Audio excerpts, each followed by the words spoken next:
अध्यक्ष महोदय, मैं आपको धन्यवाद देना चाहती हूं कि इस महत्वपूर्ण मुद्दे पर आपने मुझे बोलने का मौका दिया।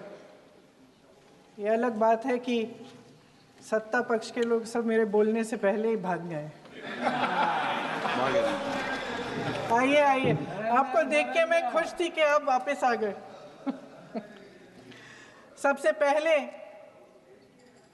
मैं उन सैनिकों, उन जवानों, उन अफसरों को नमन करना चाहती हूँ जो हमारे देश के रेगिस्तानों में, हमारे देश के घने जंगलों में, बर्फीले पहाड़ियों पे हमारी देश की रक्षा करते हैं, जो हर पल देश के लिए अपनी जान देने के लिए तैयार रहते हैं।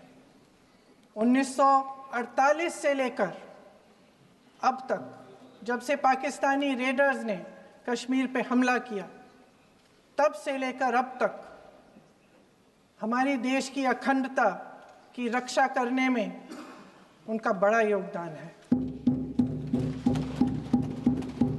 हमारी आज़ादी अहिंसा के आंदोलन से हासिल हुई, लेकिन जैसे मैंने कहा, उसको कायम रखने के लिए हमारी सेना का बहुत बड़ा योगदान है। अध्यक्ष महोदय, कल मैं सदन में बैठी हुई सबके भाषण सुन रही थी। आदरणीय रक्षा मंत्री महोदय ने बोला, सत्ता पक्ष के कई मंत्रियों ने बोला। 1 घंटे का रक्षा मंत्री जी का लंबा भाषण था। सुनते सुनते एक बात मुझे बहुत खटक रही थी। उसके बाद जब दूसरे भाषण भी सुने आपके सत्ता पक्ष के, तब भी ये बात बार बार मेरे मन में आ रही थी कि सारी बातें कर ली, ऑपरेशन सिंदूर की बात कर ली, आतंकवाद की बात कर ली, देश की रक्षा की बात कर ली, इतिहास का पाठ भी पढ़ा दिया, लेकिन एक बात छूट गई। उस दिन 22 अप्रैल 2025 को जब 26 देशवासियों को अपने परिवार के सदस्यों के सामने खुलेआम मारा गया, तो ये हमला कैसे हुआ, क्यों हुआ?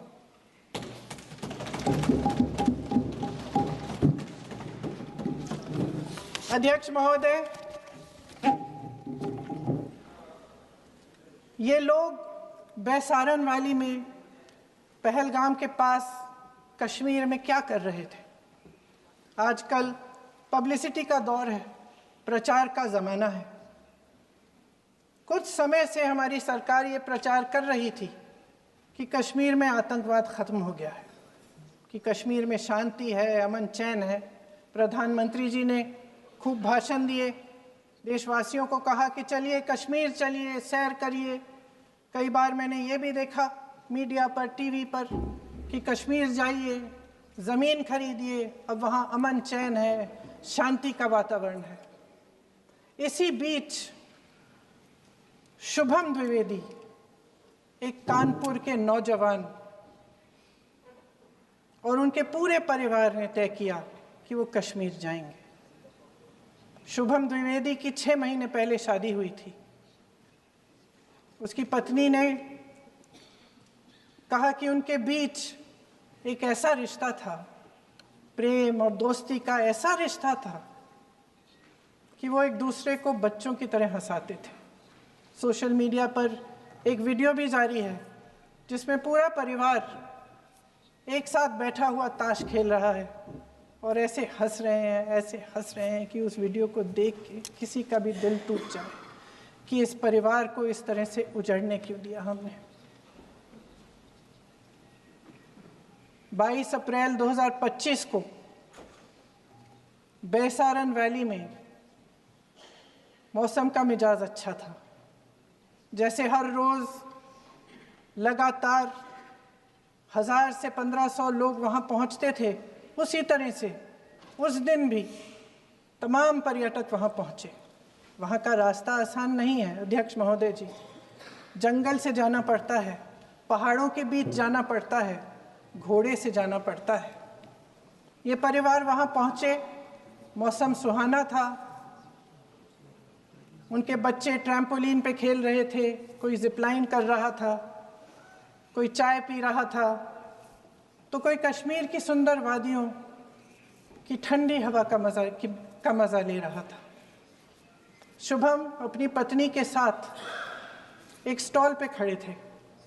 तभी अचानक 4 आतंकवादी जंगल में से निकलते हैं और शुभम को वहीं अपनी पत्नी के सामने मार डालते हैं। उसके बाद वे वहाँ से पूरे वैली में 1 घंटे के लिए लोगों को चुन चुन कर मारते हैं। किसी के पति को अपनी पत्नी के आंखों के सामने, किसी के पिता को अपने बेटे के सामने, चुन चुन कर 26 लोगों को मार डालते हैं। शुभम की पत्नी घबराकर वहां से भागने की कोशिश करती है, अपनी जान बचाने के लिए जंगल की तरफ दौड़ती है। वहां पता चलता है कि तमाम लोग जंगल की तरफ दौड़े हैं और अपनी जान बचाने की कोशिश कर रहे हैं। कोई अपने बेटे का हाथ पकड़ के पहाड़ों पर घसीटता हुआ जा रहा है, कोई कश्मीरी घोड़े वालों और गाइडों की मदद लेते हुए चले जा रहा है। कोई रास्ता नहीं है, कोई तरीका नहीं है, लेकिन किसी न किसी तरह से शुभम की पत्नी के शब्दों में किसी ऐसी शक्ति ने हमको बचा कर रखा कि हमें किसी न किसी तरह से हम अकेले नीचे पहुंचे। और मैं उनके लफ्ज पढ़ना चाहती हूं, क्योंकि उन्होंने कहा कि इस पूरे समय जब 1 घंटे के लिए चुन चुन कर भारतीय नागरिकों को मारा जा रहा था, इस पूरे समय उसे एक सुरक्षाकर्मी नहीं दिखा, एक सैनिक नहीं दिखा।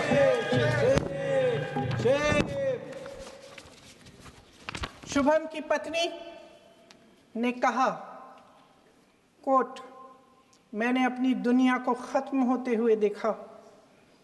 अपनी आंखों के सामने एक सिक्योरिटी गार्ड नहीं था।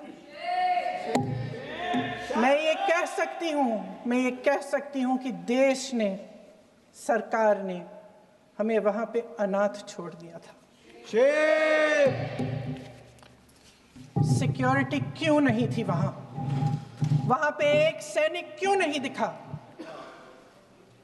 क्या सरकार को मालूम नहीं था कि यहां रोज 1000 से 1500 पर्यटक जाते हैं? क्या सरकार को मालूम नहीं था कि यहाँ के पहुंचने के लिए जंगल के रास्ते से जाना पड़ता है? अगर कुछ हो जाएगा तो लोग वहां से निकल नहीं पाएंगे। एक चिकित्सा का इंतजाम नहीं था, फर्स्ट एड का इंतजाम नहीं था, कोई इंतजाम नहीं था, ना सुरक्षा का ना फर्स्ट एड का। इन लोगों को भगवान भरोसे छोड़ दिया गया। ये लोग वहां पे इस सरकार के भरोसे गए और इस सरकार ने उन्हें भगवान भरोसे छोड़ दिया। हमने तो दे दिया पैसा, आप क्यों नहीं यूटिलाइज कर रहे हो? मुझसे पहले हमें क्यों पूछ रहे हो? So go use it. This document is available. Have a look at it if I'm saying anything abrupt.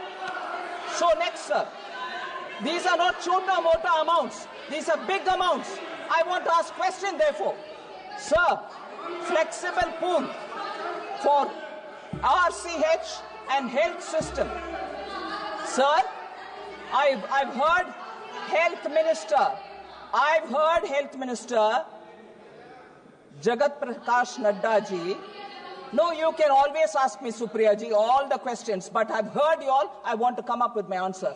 Please have patience and you may ask me again. But if I'm telling you anything that which is not already available with you, I'll be ready to answer. But it is there. What proof है budget document by? Ay, Bhagwan. Budget document है by. Sir, flexible pool for RCH health system strengthening National Health Program and National Urban Health Mission. National Urban Health Mission. How much is left in the accounts? 2,988 crores lying with the states.